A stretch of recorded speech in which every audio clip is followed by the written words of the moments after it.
It's a $75 annual fee, but pet owners can come to this green machine and pay $5 for a daily pass, using Islamic law in the courtroom, causing a huge uproar amongst Tampa Bay residents. Leaders are not born, but they are developed, and that's no exception here at the Great BCU. Major renovations have begun on the Daytona Beach Pier, stopping beachgoers from visiting one of Volusia County's largest tourist attractions. School board member Ziegler tells me he would like to have these drug dogs in place no later than the 2011-2012 school year. UCF police say 2 groups of students left this bar where they were followed by some thieves who wanted their money. Here's a lecture from the Islamic Education Center of Tampa on a YouTube video. Here's a look at the mosque from Google Maps. Former trustees are suing the mosque for a money dispute, but Judge Richard Nielsen just ruled Islamic law will be used to resolve the case. What the judge has said, that he will apply the Islamic law because that is what the 2 parties agreed into in their arbitration clause. Orlando attorney Shahzad Ahmad says the 2 parties agreed ahead of time that if they had a dispute, they would go into arbitration and use IMAM and Islamic law to settle their differences. This concept of agreeing to a different set of rules outside of the state law is not unusual. Judge Nielsen's ruling said the Florida Supreme Court and the U.S. Supreme Court have both made rulings saying that religious groups can establish their own rules and regulations to resolve dispute of internal differences. That Supreme Court ruling also says civil courts are to accept those rulings as binding. What this is basically arbitration, based on an arbitration clause that was entered into by 2 parties pre-dispute. An arbitration clause bringing Islamic law to a Florida courtroom. In Orlando, Keith Harden, Fox 35 News.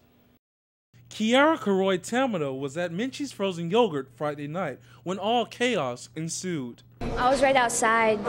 Kissimmee police say at least 5 teenagers, 4 girls and a boy, sprayed a chemical in the shop similar to pepper spray. It was all caught on surveillance tape. The store was crowded with customers. It started burning their eyes and throats, and they started coughing. Manager Dan Jones pointed out the teens in this video as they are serving themselves frozen yogurt. They were like giggling and doing some spray motions, and one of them actually kind of bent down and shot a spray here on the floor, and then they walked over to the other area over here and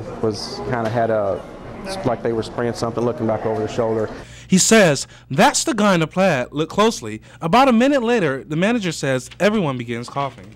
One woman faints, and as she hits the floor, the group of teens are at the register trying to pay for their dessert. Saying that they were watching everything going on, but then they still waited in line and paid for their yogurt before they all left. In Osceola County, Keith Harden, Fox 35 News.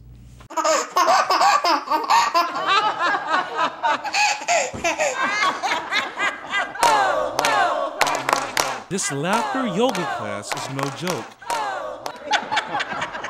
It's actually a full body workout. You've got your cardiorespiratory system going. You're engaging all the major systems of the body. Even on a dark and gloomy day outside Orlando's Beardall Senior Center, this group is all smiles. I come in this class porque I think the people feel good and I'm happy. There are no jokes, no funny stories. You don't even have to be in a good mood. Just start laughing, even faking it, and it becomes infectious. The laughter will become real and spontaneous and contagious. Laughter yoga teacher Pat Kaufman takes laughter serious. I had forgotten how to laugh, pretty much forgotten how to laugh. She used to be a stressed out grant writer dealing with constant pain and depression. It took me out of that deep, dark place in a much more hopeful, optimistic, positive place. And it brought joy back into my life. Pat says laughter releases chemicals in the body that makes you feel better, like a runner's high without them running. And just a few short bursts here and there that most adults do every day isn't enough. She says benefits come from continuous laughter, like a child that can laugh for no reason at all.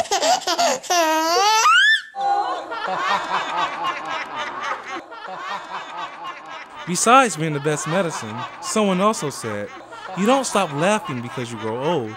You grow old because you stop laughing. In Orlando, Fox 35 News, Keith Harden.